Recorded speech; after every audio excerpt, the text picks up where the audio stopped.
ಹೀಗೆ ಮಾಡಬಾರ್ದೆಲ್ಲ ಸೇವೆ ಮಾಡಿದೆ ನಾನು. ಬಟ್ ಆದರೂ ಇದ್ದಿದ್ದ ಕೆಲಸನೂ ರಾಯರು ಕಿತ್ಕೊಂಡ್ಬಿಟ್ರಲ್ಲ ಅಂತ ಅವತ್ತು ನನ್ನ ಮುಂದೆ ತುಂಬಾ ಕಣ್ಣೀರು ಹಾಕಿದವನು.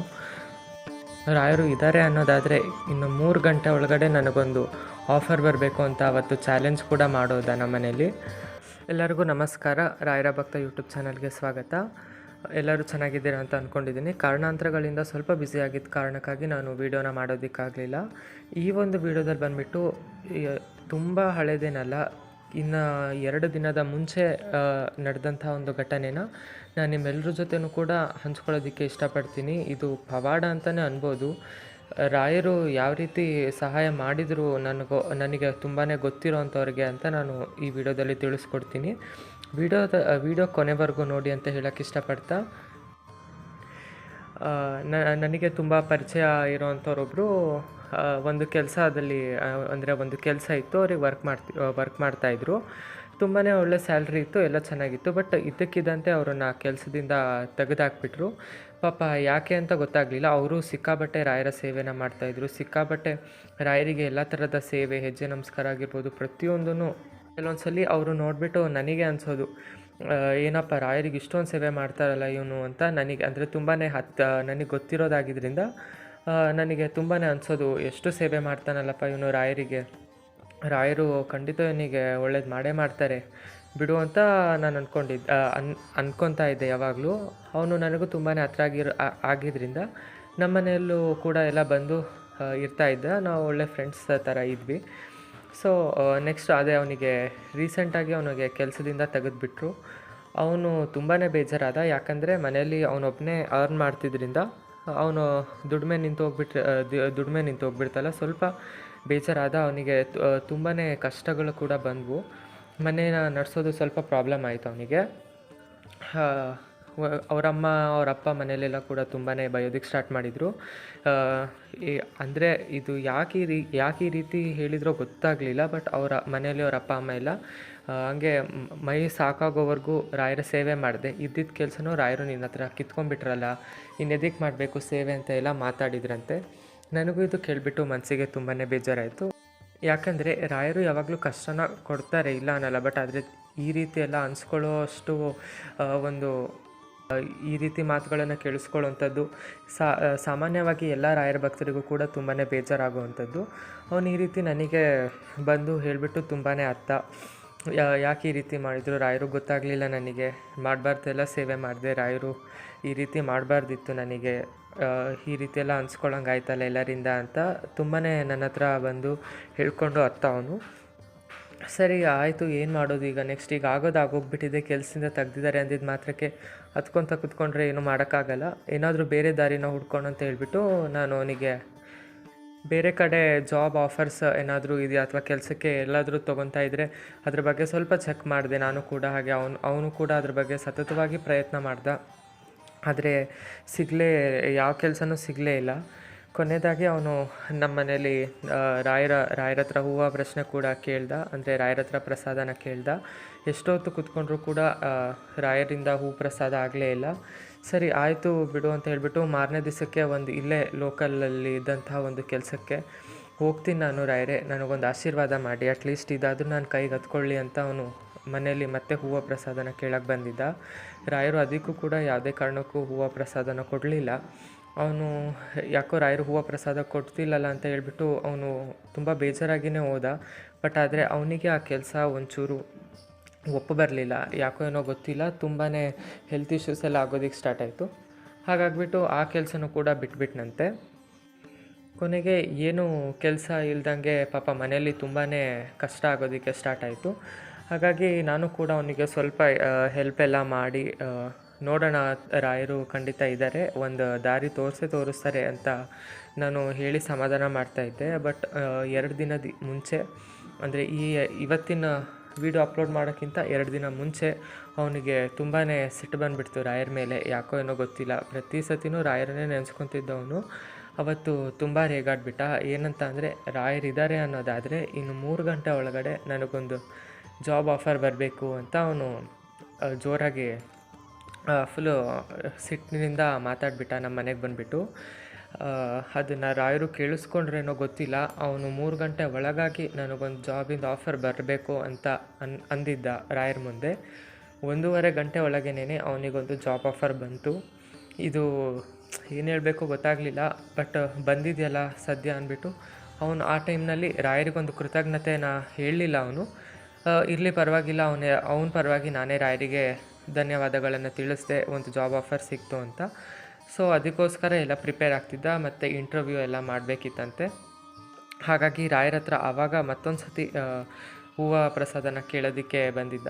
ನಾನು ಅಟ್ಲೀಸ್ಟ್ ಈ ಕೆಲಸನಾದರೂ ಕೈಗೆ ಹತ್ಬಿಟ್ಟು ಚೆನ್ನಾಗಾಗಲಿ ರಾಯರೇ ಅಂತ ರಾಯರ ಹತ್ರ ಹೂವು ಪ್ರಸಾದನ ಕೇಳೋದಕ್ಕೆ ಬಂದ.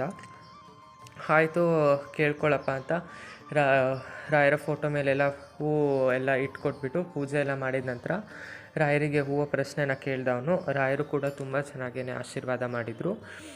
ಆವಾಗಿಂದ ಅವನು ಕೆಲ್ಸಕ್ಕೆ ಹೋಗೋದಕ್ಕೆ ಸ್ಟಾರ್ಟ್ ಮಾಡಿದ್ದಾನೆ. ಆದರೆ ಅವನ ಪುಣ್ಯ ಏನಂತ ಅಂದರೆ, ಎಲ್ಲ ಕಂಪ್ನಿಗಳಲ್ಲೂ ಕೂಡ ಸ್ಯಾಲ್ರಿನ ಕಂಪ್ನಿಯವ್ರು ಫಿಕ್ಸ್ ಮಾಡಿದರೆ ಇವನು ಹೋಗ್ತಿರೋಂಥ ಒಂದು ಕೆಲಸ ಏನಿದೆಯಲ್ಲ, ಇಲ್ಲಿ ಅವನ ಸ್ಯಾಲ್ರಿನ ಅವನೇ ಎಷ್ಟು ಬೇಕೋ ಅಷ್ಟಕ್ಕೆ ಫಿಕ್ಸ್ ಮಾಡ್ಕೋಬೋದಂತೆ. ಈ ರೀತಿಯೆಲ್ಲ ರಾಯರು ಒಂದು ದಾರಿನ ತೋರಿಸ್ಕೊಟ್ರು ಅಂತ ಹೇಳ್ಬಿಟ್ಟು ಈ 2 ದಿನ ನಿನ್ನೆ ಅವನು ನನಗೆ ಫೋನ್ ಮಾಡಿ ತಿಳಿಸ್ದ, ಈ ರೀತಿ ಆಯಿತು ನನಗೆ ಕೆಲಸ ಈ ರೀತಿಯೆಲ್ಲ ಆಗಿದೆ ಅಂತ. ಹಾಗಾಗಿ ನನಗೂ ಕೂಡ ತುಂಬ ಖುಷಿ ಆಯಿತು. ಎಲ್ಲೋ ಒಂದು ಕಡೆ ಅನಿಸ್ತು, ರಾಯರು ಒಂದಲ್ಲ ಒಂದು ರೂಪದಲ್ಲಿ ಕೈ ಹಿಡಿತಾರೆ ಅಂತ. ಏನಂದರೆ, ನಮಗೆ ಯಾವಾಗಲೂ ರಾಯರ ಮೇಲೆ ನಂಬಿಕೆ ಇರಬೇಕು. ರಾಯರು ಇಲ್ಲ ಅಂದರೆ ಬೇರೆ ಗತಿ ಇಲ್ಲ ಅನ್ನೋ ಒಂಥರ ಒಂದು ಮನಸ್ಥಿತಿನ ಇಟ್ಕೊಂಡು ಹೋದರೆ ರಾಯರು ಖಂಡಿತ ಒಂದಲ್ಲ ಒಂದು ಸಹಾಯ ಮಾಡೇ ಮಾಡ್ತಾರೆ. ಯಾಕೆಂದರೆ ಅವನಿಗೆ ಕೆಲಸ ಇಲ್ಲದೆ ಇರೋ ಟೈಮ್ನಲ್ಲೂ ಕೂಡ ಅವನು ರಾಯರಿಗೆ ಎಂದಿನಂತೆ ಸೇವೆ ಮಾಡ್ತಾಯಿದ್ದ. ನಾನು ಅದನ್ನು ನೋಡಿಬಿಟ್ಟಾದರೂ ರಾಯರ ಹತ್ರ ತುಂಬಾ ಕೇಳ್ಕೊತಿದ್ದೆ, ಇಷ್ಟು ಕಷ್ಟ ಕೊಟ್ಟಿದೆಯಲ್ಲ ಅವರಿಗೆ, ಒಂದು ಸ್ವಲ್ಪನಾದರೂ ಆರಾಮಾಗೆ ಇಡ್ಬೋದಲ್ಲ ರಾಯರೇ, ಇಷ್ಟೊಂದು ನರಳಿಸ್ಬೇಕಾ ನೀವು ನಿಮ್ಮ ಭಕ್ತರನ್ನೆಲ್ಲ ಅಂತ ನಾನು ಸುಮಾರು ಸತಿ ಕೇಳ್ಕೊತಾ ಇದ್ದೆ. ನಾನು ಯಾಕೆ ಈ ರೀತಿ ಮಾಡಿಬಿಟ್ರಿ ಅವನಿಗೆ, ಪಾಪ ಇಷ್ಟೊಂದು ಅನ್ಯಾಯ ಆಗಬಾರ್ದಿತ್ತು, ಅವನಿಗೆ ಕೆಲಸ ಇಲ್ದಲೇ ಇರೋ ಕಾರಣ ಮನೇಲಿ ತುಂಬಾ ಕಷ್ಟ ಆಗಿದೆ ಅಲ್ಲ ರಾಯರೇ ಅಂತ ಸುಮಾರು ಸತಿನೇ ಕೇಳ್ಕೊತಿದ್ದೆ. ಕೇಳಿಕೊಂಡು ಎಲ್ಲ ಆದಷ್ಟು ಬೇಗ ಸರಾಗವಾಗಿ ನೆಮ್ಮದಿಯಾಗಿ ರಾಯರು ಮಾಡಿಕೊಟ್ಬಿಟ್ರು. ಅವನಿಗೆ ಒಳ್ಳೆ ಕೆಲಸ ಸಿಕ್ಕಿ ಈಗ ಒಂದು ಒಳ್ಳೆ ಒಂದು ಪೊಸಿಷನಲ್ಲಿ ಅವನಿದ್ದಾನೆ. ನನಗೆ ತುಂಬಾ ಗೊತ್ತಿರೋಂಥವ್ರು ನನ್ನ ಫ್ರೆಂಡ್ ಆಗಬೇಕು. ಹಾಗಾಗಿ ನಾನು ಎಲ್ರಿಗೂ ಹೇಳೋವಂಥದ್ದು ಇಷ್ಟೇ, ಕಷ್ಟ ಯಾರಿಗಿರಲ್ಲ, ಎಲ್ರಿಗೂ ಕೂಡ ಕಷ್ಟ ಇರುತ್ತೆ. ಇನ್ ಕೇಸ್ ಕಷ್ಟ ಇಲ್ಲ ಅಂದರೂ ಕೂಡ ಮುಂದೆ ಒಂದಲ್ಲ ಒಂದು ಸತಿ ಕಷ್ಟಗಳು ಎದುರಾಗೇ ಆಗ್ತವೆ. ಯಾಕೆ, ಅದು ರಾಯರು ನಮಗೆ ಪರೀಕ್ಷೆ ಮಾಡ್ತಾರೆ ಅಂತ ಹೇಳ್ತಾರಲ್ಲ, ಆ ರೀತಿಯಲ್ಲಿ ಕಷ್ಟಗಳು ನಮಗೆ ಬರುತ್ತೆ. ರಾಯರು ನಮಗೆ ಪರೀಕ್ಷೆ ಮಾಡ್ತಾರೆ ಕೆಲವೊಂದು ಸ್ಥಿತಿಗಳಲ್ಲಿ. ನಾವು ಹೇಗೆ ಕಷ್ಟಗಳಿಗೆ ನಾವು ಹೇಗೆ ಸ್ಪಂದಿಸ್ತೀವಿ ಅಂತ ನೋಡಬೇಕಲ್ವ ರಾಯರು ಕೂಡ. ಹಾಗಾಗಿ ರಾಯರು ಕೂಡ ಕಷ್ಟಗಳನ್ನು ಕೊಡ್ತಾರೆ. ಆ ಟೈಮ್ನಲ್ಲಿ ಅವ್ನು ಮಾಡಿದ್ದೊಂದೇ, ರಾಯರನ್ನು ಗಟ್ಟಿಯಾಗಿ ಹಿಡ್ಕೊಂಡ. ನನಗೆ ಕೆಲಸ ಸಿಗುತ್ತೋ ಬಿಡುತ್ತೋ, ಕೆಲಸ ಕೊಡಿಸ್ತಾರೋ ಇಲ್ವೋ ಅದು ಎಲ್ಲ ರಾಯರಿಗೆ ಬಿಟ್ಟಿದ್ದು. ಅದು ಬಿಟ್ಟರೆ ನನಗೆ ಬೇರೆ ಇನ್ನೊಂದು ಯೋಚನೆ ಇಲ್ಲ. ರಾಯರು ಕೊಡಿಸಿದ್ರೆ ಕೆಲಸ, ಇಲ್ಲ ಅಂತ ಅಂದರೆ ಅವ್ರು ಹೆಂಗೆ ನಡೆಸ್ತಾರೋ ಹೀಗೆ ನಡೆಸ್ಕೊಂಡು ಹೋಗಲಿ.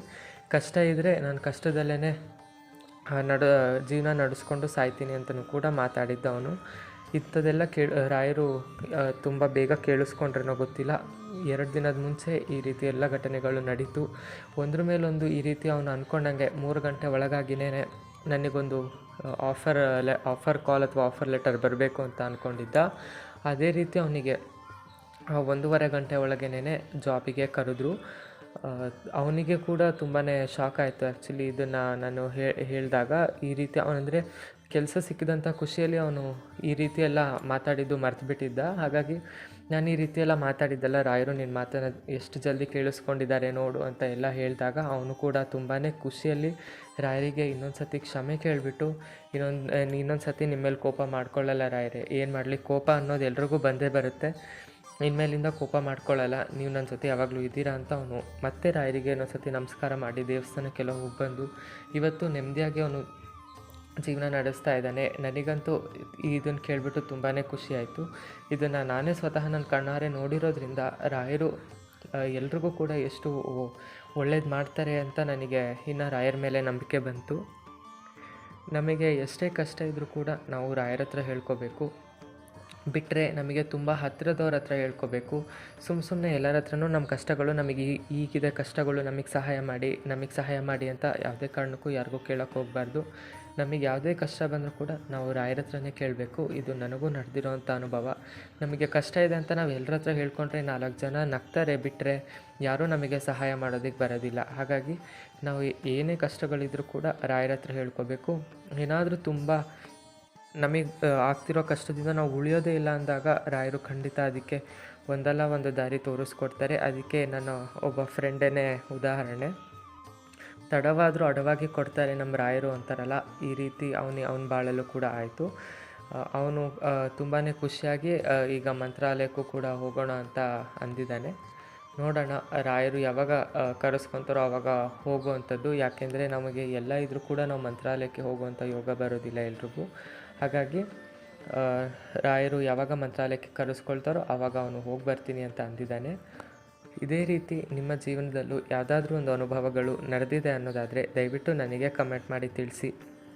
ಯಾಕೆಂದರೆ ಈ ಒಂದು ಘಟನೆಯನ್ನು ನಾನು ಸುಮ್ಮನೆ ಕೂತ್ಕೊಂಡು ಈ ರೀತಿಯೆಲ್ಲ ಸಂಪೂರ್ಣವಾಗಿ ಯೋಚನೆ ಮಾಡಿದಾಗ ನನಗೇ ಅನಿಸ್ತು, ಎಲ್ಲೋ ಒಂದು ಕಡೆ ರಾಯರು ಎಲ್ಲೂ ಇಲ್ಲ, ನಮ್ಮ ಸುತ್ತಮುತ್ತನೇ ಇದ್ದಾರೆ. ನಾವು ಮಾತಾಡೋಂಥ ಪ್ರತಿಯೊಂದು ಮಾತನ್ನು ಕೂಡ ರಾಯರು ಕೇಳಿಸ್ಕೊತಿರ್ತಾರೆ ಅಂತ ನನಗನ್ನಿಸ್ತು. ಯಾಕೆಂದರೆ ಅವನು ನನಗೆ ಬೇರೆ ಅವನ ಕಷ್ಟಗಳು ಏನೇ ಇರಲಿ, ಆವತ್ತು ಸಿಟ್ಟಿನಿಂದ ರಾಯರಿಗೆ ಒಂದು ಮಾತಂದಲ್ಲ, ಅವನು 3 ಗಂಟೆ ಒಳಗಾಗಿ ನನಗೊಂದು ಆಫರ್ ಲೆಟರ್ ಬರಬೇಕಂತ. ಆ ರೀತಿ ಆ ಒಂದು ಮಾತನ್ನು ರಾಯರು ಎಷ್ಟು ಜಲ್ದಿ ಕೇಳಿಸ್ಕೊಂಡಿದ್ರೋ ಏನೋ ಗೊತ್ತಿಲ್ಲ.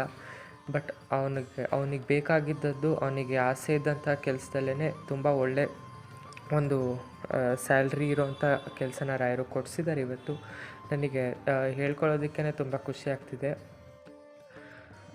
ಇದು ಬಂದುಬಿಟ್ಟು ಇವತ್ತಿನ ಮಾಹಿತಿಯಾಗಿರುತ್ತೆ. ಕೊನೆಯದಾಗಿ ಒಂದು ಮಾತು ಹೇಳೋದಕ್ಕೆ ನಾನು ಇಷ್ಟಪಡ್ತೀನಿ. ನಿಮಗೆ ಏನೇ ಖುಷಿ ವಿಷಯ ಹೇಳಬೇಕಂದ್ರೂ ಅಥವಾ ದುಃಖದ ವಿಷಯ ಹೇಳಬೇಕಂದ್ರೂ, ಕಷ್ಟ ಹೇಳಬೇಕಂದ್ರೂ, ಸುಖ ಹೇಳಬೇಕಂದ್ರೂ ನೀವು ರಾಯರ ಮುಂದೆನೇ ಹೇಳಿ. ನಿಮ್ಗೆ ಯಾರಿಗಾದ್ರೂ ಈ ರೀತಿ ಅನುಭವಗಳಾಗಿದೆ ಅಥವಾ ತುಂಬ ಕಷ್ಟದಲ್ಲಿದ್ದಾಗ ರಾಯರು ಯಾವುದಾದ್ರೂ ಒಂದು ರೀತಿಯಲ್ಲಿ ಸಹಾಯ ಮಾಡಿದ್ದಾರೆ ಅನ್ನೋದಾದರೆ ದಯವಿಟ್ಟು ನನಗೆ ಕಮೆಂಟ್ ಮಾಡಿ ತಿಳಿಸಿ.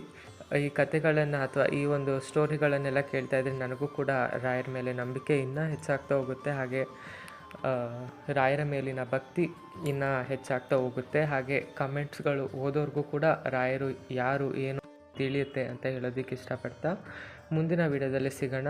ಅಲ್ಲಿವರೆಗೂ ನಮಸ್ಕಾರಗಳು.